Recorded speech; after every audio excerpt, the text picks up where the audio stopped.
मगर आज उसकी आंखों में कल वाली उदासी की बजाय एक हल्की सी उम्मीद झलक रही थी। रेहान, तुम फिर आ गए? उसने धीरे से मुस्कुराते हुए पूछा। रेहान ने जवाब दिया। दिल ने कहा, तुम्हें अब भी मदद की जरूरत हो सकती है। कुछ लम्हों की खामोशी के बाद रोशनी बोली, तुम्हें पता है मैं इस दुनिया की नहीं हूं।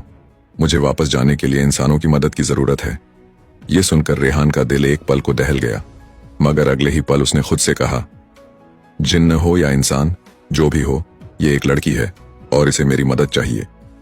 रेहान ने नरमी से कहा, तुम्हारी मदद मैं जरूर करूंगा, चाहे तुम जिन्न हो या इंसान।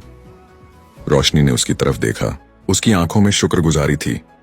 तुम सबसे अलग हो रेहान। तुमने बिना कुछ पूछे मेरी मदद की, इसीलिए तुम्हारी किस्मत भी दूसरों से अलग है।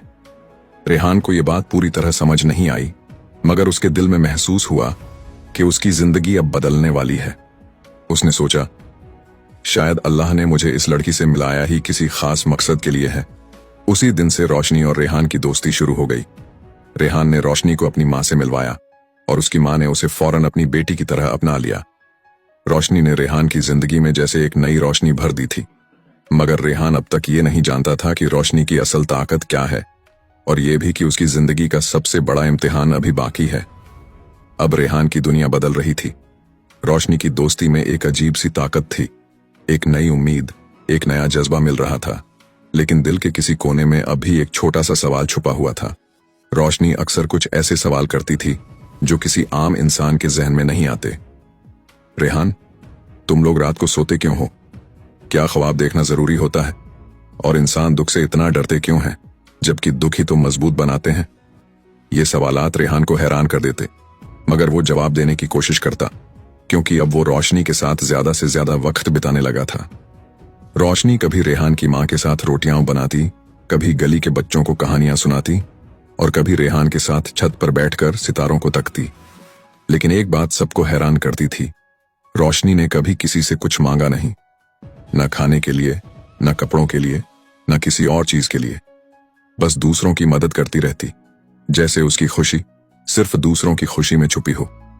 एक दिन रेहान ने आखिर पूछ ही लिया, रोशनी, तुमने कहा था कि तुम इस दुनिया की नहीं हो, इसका क्या मतलब है? यह पहला मौका था जब रोशनी ने अपनी आंखों में छुपी उदासी को छुपाने की कोशिश की। वो आहिस्ता से बोली, रेहान, मैं एक जिन हूं, लेकिन बुरी नहीं हूं। मुझे अपनी दुनिया से निकाल दिया गया है क्योंकि मैंने इंसानों की मदद की थी। हमारी दुनिया में कानून है कि जिन सिर्फ जिनों की मदद कर सकते हैं, इंसानों की नहीं। रेहान ने हैरत से पूछा, तो तुम यहां कैसे आ गई? रोशनी ने रेहान को आहिस्ता से बताया, एक दिन एक छोटी सी बच्ची जंगल में खो गई थी।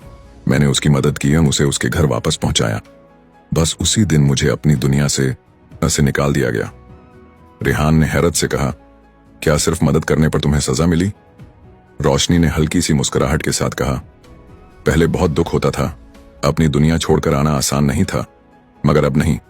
अब मुझे तुम जैसे लोग मिल गए हैं जो बिना किसी मतलब के दूसरों की मदद करते हैं। शायद अल्लाह ने मुझे यहां इसीलिए भेजा है, ताकि मैं सीख सकूं कि असल इंसानियत क्या होती है। रेहान ने उसकी बात दिल से महसूस की। उसने सोचा,